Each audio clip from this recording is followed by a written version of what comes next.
In the quaint suburban enclave of Maplewood Oaks, tranquility was more an aspiration than a reality, the kind of place where lawns were trimmed with the precision of a military haircut, and where the cadence of life was dictated not by the gentle rustle of trees, but by the relentless edicts of the Homeowners Association.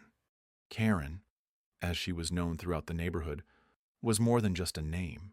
She was the reigning monarch of the HOA, wielding rules and regulations like a scepter. Her realm was one of order and conformity. Her subjects cowed into compliance by her steely gaze and meticulously filed complaints. I had long settled into my corner of this suburban kingdom, content to let the world spin around its mundane axis.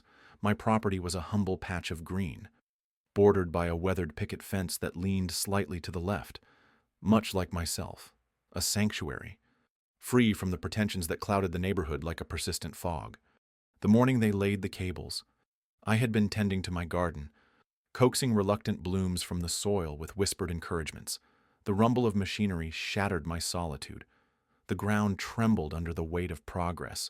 Without warning, without permission, the assault began. HOA-sanctioned workers, clad in neon vests, moved with the efficiency of ants, unspooling wire across my lawn as if it were their own. Karen's decree had been swift and absolute, her vision unclouded by such trivialities as private property or consent. The cable snaked across my grass, a scar on the landscape, and an affront to my peace. Her petty tyranny was an irritant, a pebble in the shoe of my existence. But I was not one for confrontation. I preferred the subtle art of patience, the quiet power of observation. And so, I watched. I waited.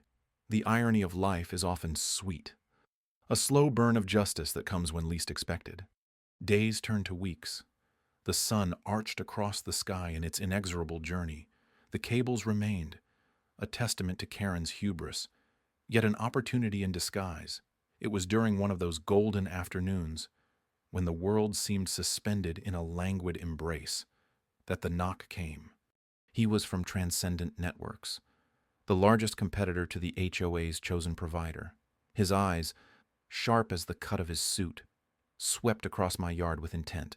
The cables, unauthorized and unguarded, were an opportunity they couldn't resist, a business proposition unfolded before me, unexpected, yet irresistible. The irony was as rich as it was delightful. Karen's attempt to streamline her little kingdom had inadvertently opened a door, one that led directly to me. I accepted his offer with a nod, the simplicity of the gesture belying the complexity of the situation. The HOA, in its overreach, had handed me a gift. As I watched the sun dip below the horizon, casting the neighborhood in hues of amber and shadow, I felt the quiet satisfaction of a small victory. The cables lay across my lawn, a testament to a power struggle neither sought nor desired. Yet, in the end, they were mine to wield. The balance of power had shifted, ever so slightly, and in the silent corridors of suburbia, beneath the watchful stars, I reveled in the irony. Karen's empire had unwittingly enriched me, her cables forging a line not of control, but of opportunity. The game had begun, and the pieces were set. In the quiet of the evening, I smiled to myself. Sometimes, the best revenge is simply watching karma unfold. The rows of hydrangeas stood solemn, their blue petals a stark contrast against the unruly tangle of cables weaving stealthily through my yard. Their silent presence felt menacing, as if nature itself had conspired with the HOA to undermine my tranquility. The cables slithered past flower beds, looped around the birdbath, and disappeared into the earth like serpents laying claim to my sanctuary. It started with whispered rumors, a subtle hum of discord carried on suburban breezes, the kind of tales that weave themselves into the fabric of mundane conversation at neighborhood barbecues. They spoke of my stubborn defiance, cloaked in the guise of concern for community welfare, a narrative crafted with the precision of a gardener pruning an unruly hedge. In the HOA's eyes, I had sprouted into a weed, and they were determined to uproot me. The letters began arriving soon after, each one an unyielding reminder of my growing notoriety within the community. Citations for minor infractions, imagined or exaggerated, arrived like clockwork. The paint on my mailbox, they claimed, had faded to an unacceptable hue. My lawn, once a vibrant expanse of green, was now deemed untidy by their measure. Ironic, I mused, considering the landscape marred by their own doing. Each notice bore the HOA's emblem, a symbol of their misplaced authority, and I felt the weight of their discontent in every carefully typed line. The irony wasn't lost on me. Their cables had snaked their way across my property without so much as a courteous knock. Yet my garden gnome was apparently too avant-garde for the neighborhood's aesthetic sensibilities, an absurdity that fueled my resolve, like kindling to a slow-burning fire. Karen was the name they whispered with a blend of disdain and curiosity, the archetype of middle-class rebellion. They said, brandishing their disapproval like a badge of honor, but I was no Karen, merely a guardian of my own domain, protecting the sanctity of what should have been mine, alone to shape. Their gossip was a mirror, reflecting their insecurities and pettiness, and I found solace in the clarity it provided. In the quiet moments, when the sun set and shadows danced across my cable-stricken garden, I would plot my next move. The HOA's biggest competitor had shown interest in my plight, a rival telecommunications company eager to expand its reach. Their offer was generous, a monthly payment to utilize the very cables the HOA had laid. The irony was rich and satisfying, like a perfectly brewed cup of coffee on a crisp morning. As the community buzzed with the latest embellishments of my resistance, I remained calm. An island of quiet strength in a sea of suburban chaos, the tides were shifting, and I could feel the momentum gathering in my favor. Their rules, once a noose tightening around my freedom, were now unraveling threads in my hands. In the end, the HOA's own machinations had sown the seeds of my liberation, a simple twist of fate, orchestrated by their own overreach, had turned their cables into my lifeline, and as I watched the neighborhood from my porch, the cables stretching across my lawn like a web of opportunity, I couldn't help but smile at the poetic justice of it all. The following days after my revelation unfolded with a deliberate slowness, like a careful chess game where each piece needed precision. I began by documenting everything meticulously. With a camera as my ally, I captured every sinuous curve of cable snaking through my property, every infraction hidden beneath the HOA's polished exterior. The once overlooked became glaringly obvious. Like the unnoticed chip in fine china, the HOA, with their glossy newsletters and perfunctory smiles, remained blissfully ignorant of my quiet rebellion. Karen, the self-appointed queen of regulations, was too busy wielding her clipboard like a scepter, oblivious to the storm brewing beneath her nose. She was the kind of person who counted blades of grass, ensuring compliance with her imaginary rulebook of perfect suburbia. But I was prepared. I knew how to play her game, a game of patience and quiet strength. My plan was not to confront, but to subtly undermine the very foundation she thrived upon. Irony, I've found, is a powerful tool when wielded correctly. My pen became mightier than any HOA edict as I drafted letters, reports, and complaints, each word a carefully chosen soldier in my rebellion. Then came the unexpected twist, a plot thickening like a well-crafted novel. It was during one of those hushed conversations with my lawyer, a man with a hawk-like perception, that the idea struck. He pointed out the cable's potential, their connection to the realm of rival telecommunications, a competitor eager to expand its web into the neighborhood. And suddenly, like a puzzle falling into place, I saw the potential for poetic justice. I reached out to this competitor, cloaked in the guise of a neighborly suggestion. Their interest was piqued, a spark igniting in the eyes of their representative as I laid out the situation. We walked the parameters together, he and I, amidst the conspiratorial rustle of leaves. The irony of it all tasted sweet like biting into a ripe fruit. the juices of victory flooding forth. Days turned into weeks. Meetings were held behind closed doors, cloaked in the shadows of strategy. I watched the HOA's cables become a battleground beneath their very noses. The competitor offered a deal. One, I had been quietly orchestrating a monetary agreement to utilize the cables that the HOA had so graciously laid across my land. It was like watching a masterstroke unfold on an artist's canvas, each detail meticulously planned. The final agreement was a symphony of irony. The HOA, in their ambition, had inadvertently paved the way for their own competition, and now their biggest rival paid me to use the very infrastructure they had so carelessly placed. It was a poetic twist that even the greatest playwrights would envy. Karen remained clueless, her clipboard still clutched in hand, a symbol of her unyielding authority. But I knew that beneath her pristine lawn, her meticulously pruned roses, lay the roots of her undoing. As I stood on my porch, the sun setting with a golden hue, I smiled. It was a subtle smile, one of quiet satisfaction, of justice served not with a bang, but with a whisper. The world moved on, as it always does, but within the rhythms of my neighborhood. A new melody played, a melody of victory, of irony, and of sweet, subtle revenge. The morning light spilled through the curtains, casting long shadows across the room, like the unseen lines being drawn between me and the Homeowners Association. A cup of coffee, its steam a gentle reminder of the day ahead, sat on the table beside a neat stack of papers.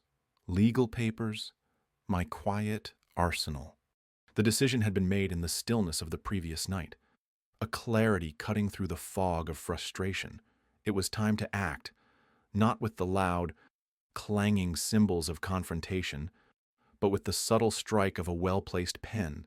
My land was mine, and their cables lay across it, like unwelcome guests overstaying their welcome.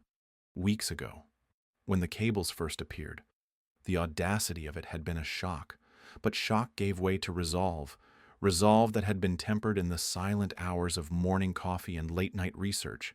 I was no David to their Goliath, but I had found my stone.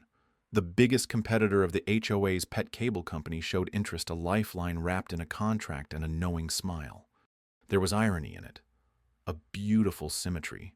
The HOA, with its cookie-cutter bylaws and self-important board, had underestimated the quiet homeowner on the edge of their kingdom. They expected compliance, not cleverness. They anticipated submission, not strategy.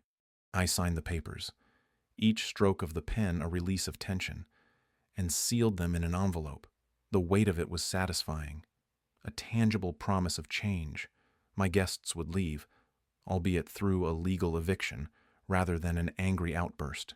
As the day unfolded, I imagined the board meeting, the faces of the HOA members as they read the notice, the whispers spreading like ripples in a pond, a small disturbance with far-reaching implications. It was a dance of bureaucracy, and I had just changed the tempo. The competitor had been surprisingly eager, their legal team efficient and discreet. They promised swift action, a guarantee of new cables laid respectfully along the public easement, with compensation for the inconvenience. It was a deal made in quiet conference rooms and sealed with polite, professional handshakes. The irony was not lost on me. Where the HOA had sought to impose, their rival sought to collaborate. It was a testament to strategy over strength, the power of a well-played hand. I had not sought revenge, only justice, a fair reclaiming of what was rightfully mine. Yet, beneath the satisfaction lay a quiet defiance. The HOA had been a looming presence in our lives, dictating the color of our fences and the height of our hedges. Their oversight had overreached, like a king too comfortable on his throne. And with this one act, their authority had been subtly undermined. The papers were delivered that afternoon. My quiet act of rebellion set into motion. I watched from my porch as the courier drove away, a small smile playing at the corners of my lips. Victory, I realized, didn't always come with fanfare. sometimes. It was the quiet turn of the tide, the subtle shifting of power. I sat back in my chair, the sun warm on my face, and watched as a breeze ruffled the leaves of the old oak tree. My land, my rules, finally. The balance had been restored, and in the silence, there was peace. The morning air carried an uncertain calm as I stood by my window, watching the sun rise over a neighborhood that had been anything but tranquil in recent weeks. The distant hum of traffic was the only sound. The chaos that had once reigned like a violent storm had finally settled into an uneasy peace. Peace, but not normalcy. Normalcy was a distant memory now. Karen's reign over the HOA had ended in a spectacular implosion of her own making. The cable debacle had been the last straw for many. Her tyrannical grip had slipped, her influence shattered like delicate glass under a careless hand. I watched her descent with a curious detachment, as if observing a character in a play whose actions were dictated by an unseen script. Irony, I mused, could be as sharp as any knife.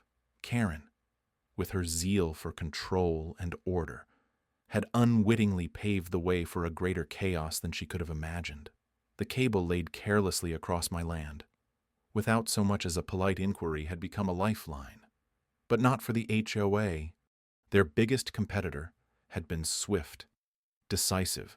They saw opportunity where Karen saw only a chance to assert dominance. A contract was drawn, inked, and executed with all the precision of a masterful chess move.